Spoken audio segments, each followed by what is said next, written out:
Look at me with the technique on my resume. Maker of dough, queen of pizza.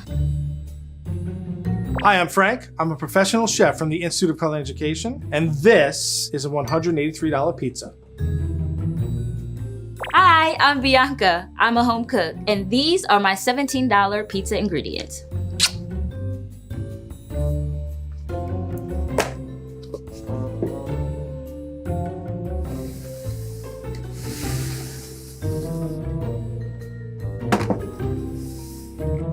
How did I know there'd be pineapple on this one? Whoa, don't hurt me now. Got it. It's a lot of things going on here.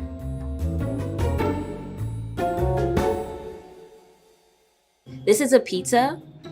For my pizza, I planned on making a quattro stagione, which basically means 4 seasons. I had some beautiful ingredients. So we have pizza, we have these ingredients, but where's my dough? For my pizza dough, I was gonna make a cold fermented crust using high gluten bread flour, yeast, some Italian mineral water, and some red wheat berries so I can mill some flour of my own.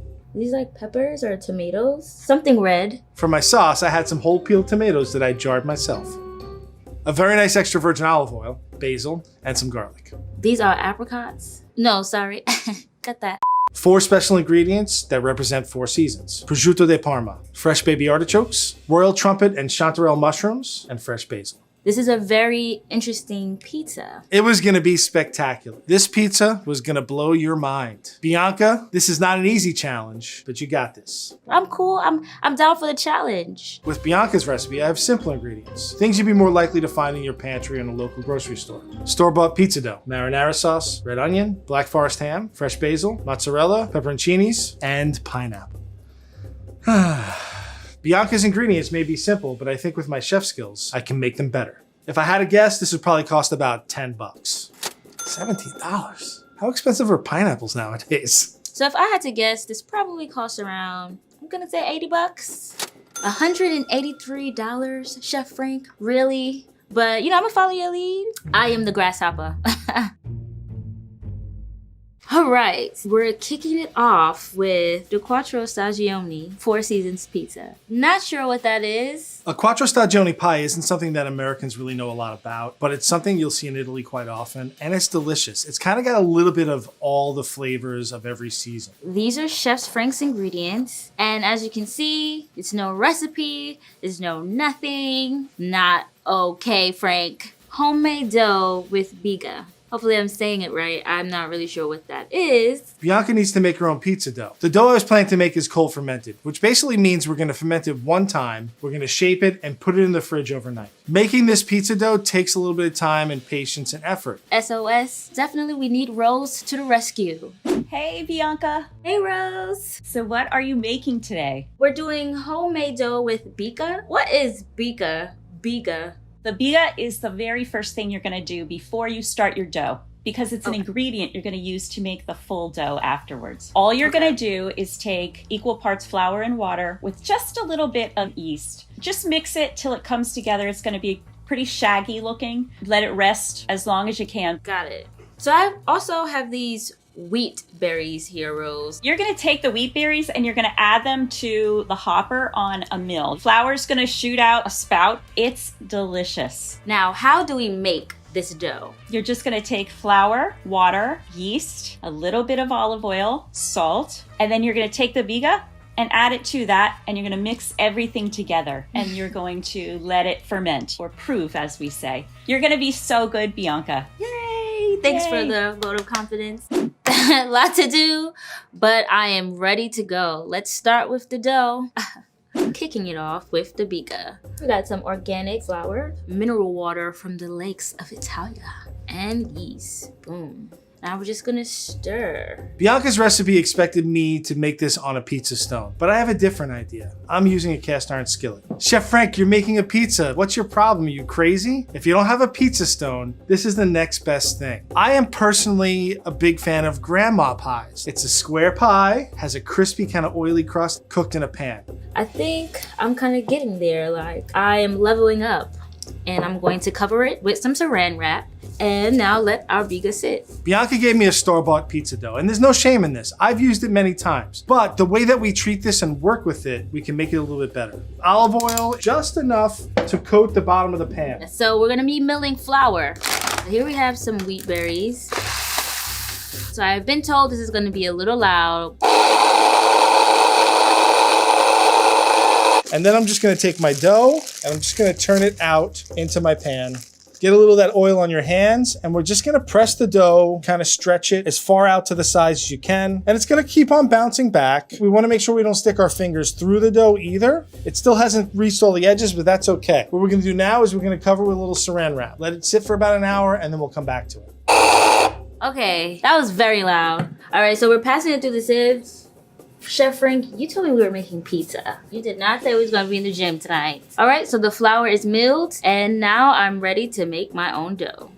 Ooh, it's heavy. Okay, so I've never used a standing mixer before. So many new things. 150 grams of water, olive oil, add the yeast, salt, flour, and our milled flour. The mysterious biga has been sitting out in room temperature for a while. It weirdly smells like alcohol. Okay. Wow, look at this. Woo. And let's give it a go. Watch it doing its thing. I love when things do what they're supposed to do. But it smells like banana bread. So now I'm gonna try the window pane test that Rose mentioned. You know that it's done when you take a little pinch of it, hold it up. If it stretches and doesn't break and you can see through it, that means you have enough gluten development. Your dough is kneaded properly.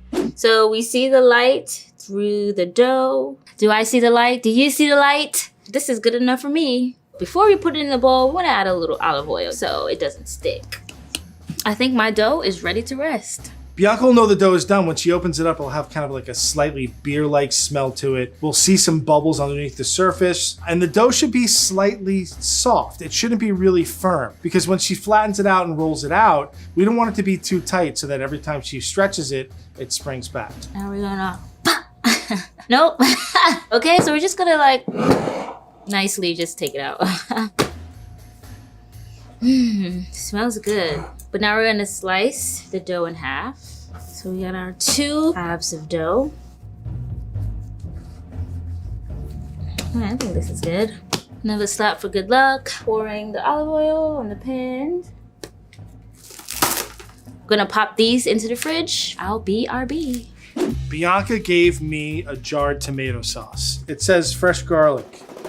I'm gonna make the sauce. Never used this. I don't think I've even seen one of these things before. But cheers to new things, right? I always find with jarred sauces, they usually are really heavy on kind of the spices. Definitely a little on the sweet side. It's not horrible. It's actually pretty good. But I want to try and make it a little bit better with some of the ingredients that I have floating around. So I'm just going to turn my heat kind of on medium. So we're going to put a little olive oil in the pan. Let me get my onion, and I'm just going to give it a slice. And we're gonna throw this into the pot. I'm gonna hit these with a little salt, draw out some of the moisture, and I'm gonna cook these until they're translucent. Basically, I'm sweating them out. I got a couple of pepperoncinis. I'm sure there's an Italian out there holding their ears. It hurts, stop. And these will give a nice acidity. And I'm just gonna take the stem off and give these a nice rough chop, leaving the seeds and everything in there.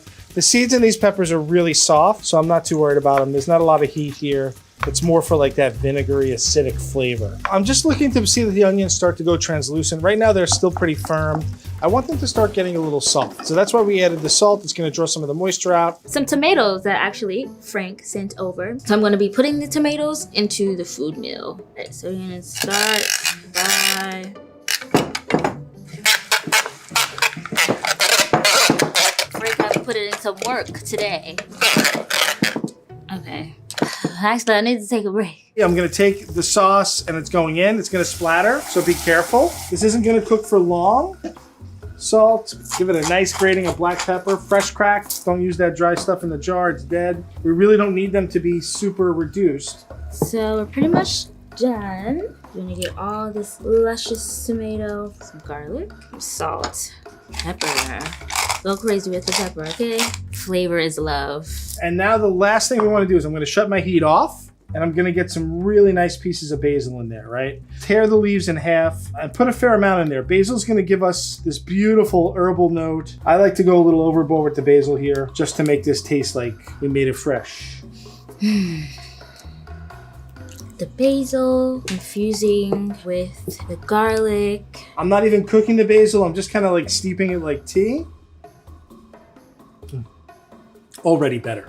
Okay, it's not bad. It looks pretty, yeah. This is my pretty sauce. That's my sauce. I'm gonna let it cool down, and once it is, we'll be ready to assemble. I made it to the toppings, and we're starting it off with artichoke. Dang, which season is the artichoke? Is it fall? Is it spring? So it's pineapple time. And to be honest with you, I've never really thought much about pineapple on pizza, but everyone that I talked to said it's absolutely delicious. So normally when you have a pineapple pizza, there's something salty there. Ham, bacon, but you definitely need something salty to counteract the sweetness on the pineapple. So I'm gonna take it just a step further and get our pineapple a little more acidic. First thing I'm gonna do is cut my pineapple. I take the top and the bottom off. And now I'm just gonna peel it with my knife. If there's any kind of dark spots, you can cut them out. So I'm gonna cut this straight down the center, lay it flat, cut it again, and then I take the core out. Now the core you can eat, it's totally edible. It just tends to be a little fibrous, so I'm not gonna use it for this. And I'm just gonna cut it into kind of like medium-sized chunks. I don't want this to be too big so that it overpowers, but I also don't wanna be too small so you don't recognize what it is. I love pineapple. I think it's delicious. When I was a kid, I used to eat so much that my tongue would get fuzzy. First things first, we want to cut the lemon and put the lemon in the water to stop the artichoke from turning brown. Start to peel, I think. Are we peeling? Then you're gonna tear the outer leaves off. It gets a little bit lighter in color, like it's a light green. If the artichoke is small enough and tender enough, all you have to do at that point is cut it lengthwise into quarters. We have our artichoke, we cut them in fours, and you want to immediately dunk them into the lemon water. And I'm gonna just cut our onion into dice. Put that on top. So my artichokes have been chilling in the lemon water. We're gonna dry them off before we saute them. Ooh, don't need too much garlic. I'm gonna take the brine from my pepperoncini, get it warm, or get it hot, really. I'm gonna hit my pineapple and onion mix with a little bit of pepper, just a touch of salt. And I'm doing this pickling process first because I wanna give the pineapple time to kind of marinate. I'm just gonna take this brine and pour it over the top. Give it a good mix, and then I have a little bit of plastic wrap. And the plastic wrap is gonna help hold some of the heat in. It's time for 1 o'clock. Slowly though. Slow.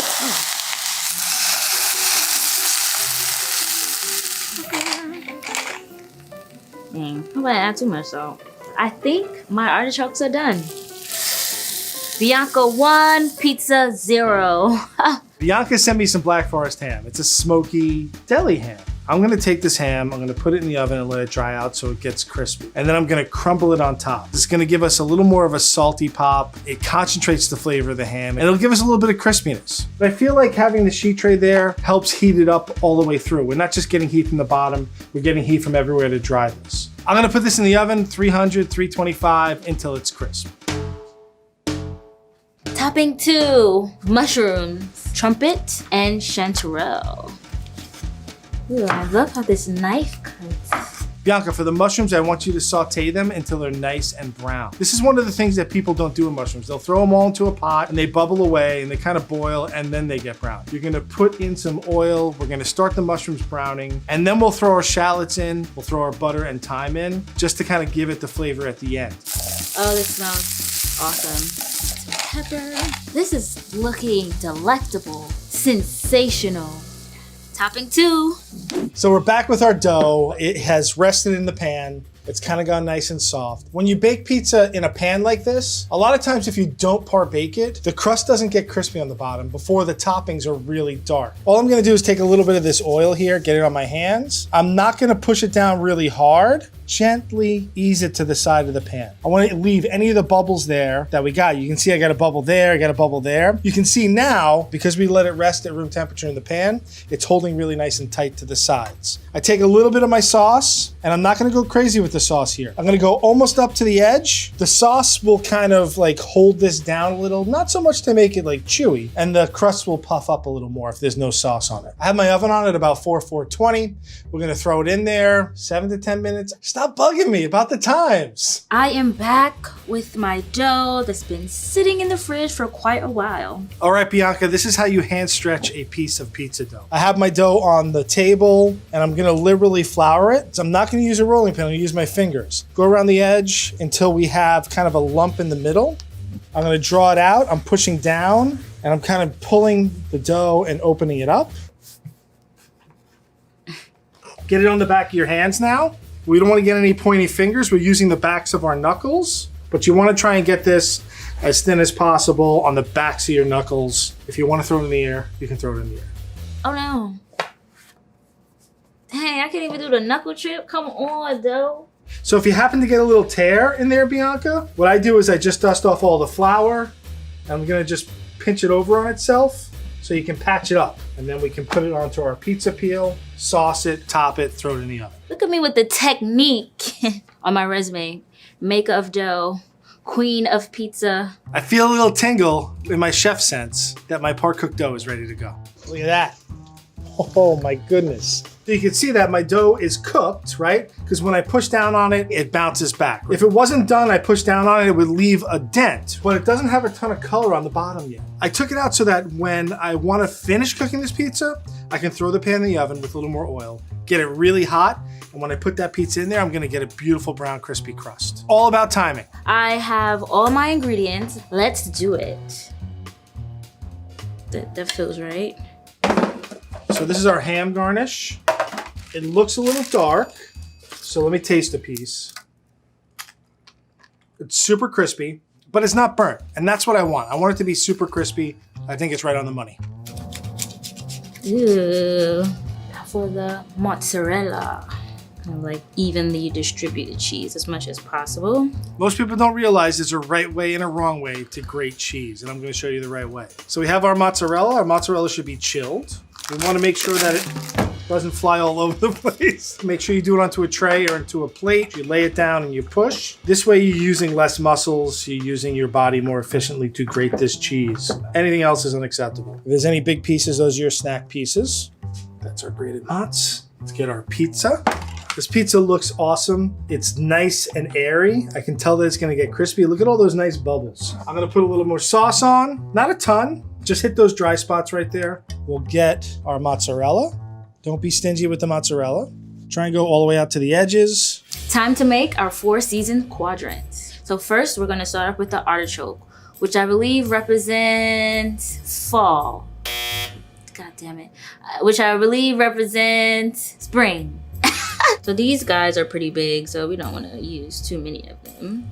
These fragrant mushrooms, which represents fall. Topping 3, the prosciutto, which represents spring, which represents winter. So the last quadrant is actually summer, and that is represented by basil. But we're gonna put that all over the pizza after we take it out the oven. You're gonna taste good, you're gonna taste amazing. We have a winner. And now we will put our pineapple. Make sure you drain it really well. We also don't want to overcrowd this too much because, we want to get a couple of bites of pineapple here and there, but we don't want it to overpower. I'm going to take some of those onions as well. Remember, we pickled this into pepper juice, so they should have some really nice pepperoncini flavor. Just a touch more cheese, just to kind of stick those pieces of pineapple on there so the cheese melts around them. The toppings are on my pizza. The next step is to get my hot cast iron pan out of the oven. So I want you to be really careful. You see how it's a little smoky? That's good. We're going to take a little more oil, and we take this whole pizza and we drop it in. Oh, you hear the sizzle? And it goes right back in the oven. And all we do is wait until it's melty and crispy and delicious.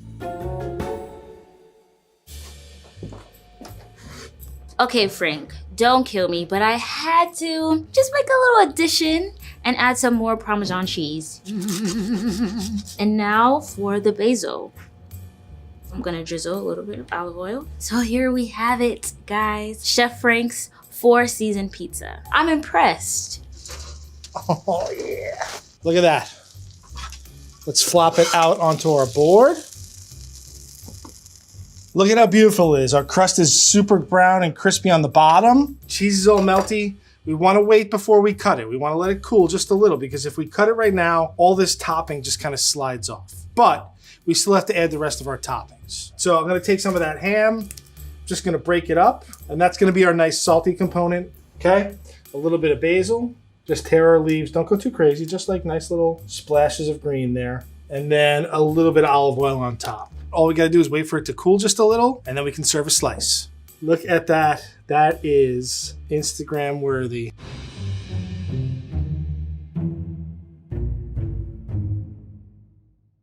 Time to cut this pizza. The pizza wheel tends to kind of drag everything along, especially when you have larger toppings like the pineapple. So I'm not going to use it. I'm using the chef knife. You can hear the crunch of the crust there. Look at that, super airy, nice and brown and crispy on the bottom. I'm going in. I have to say the pineapple works. With everything that's going on here, it tastes delicious. The cheese is super creamy. The sauce has a little bit of acidity and basil flavor to it. And the pineapple doesn't overpower. You get a little crispy crunch of that ham. Look at that. I've made a lot of pizzas in my life. I'm gonna say this is in the top 6 or 7. I can't wait to see how Bianca did with my recipe. I'm going to cut the quadrants. Here we go. You hear that? That's that crunch. It made me too crunchy. This prosciutto portion looks real good. Mushrooms look real good. The basil's looking kind of sad over here, but I'm gonna eat it anyway. And here we have the artichoke.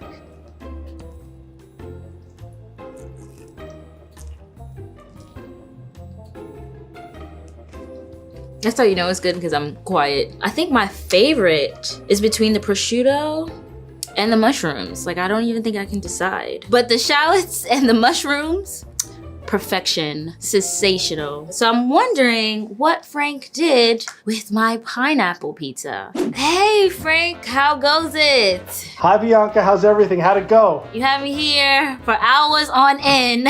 I loved the pizza. The mushrooms, yum. The prosciutto was great. The sauce, so good. Like, you sent over those tomatoes. So you want to check it out? Oh, so you took a bite of each season. Yes. That looks great. That crust looks phenomenal. I'm proud of you. You did great. Oh, yay! Oh, Chef Frank is proud of me. Did you hear that, guys? I can't say that I'm a fan of pineapple on pizza. It works. It works. Yes. I enjoyed it, and I'm glad you have a glass of wine. Yes. I'm sure you've worked hard today. You deserve it. Cheers to pineapples, and also cheers to patience. You did great. It looks beautiful. Thank you. Here you go. You get a round of applause. A round of applause. 2 thumbs up. Awesome. Thanks again, Frank.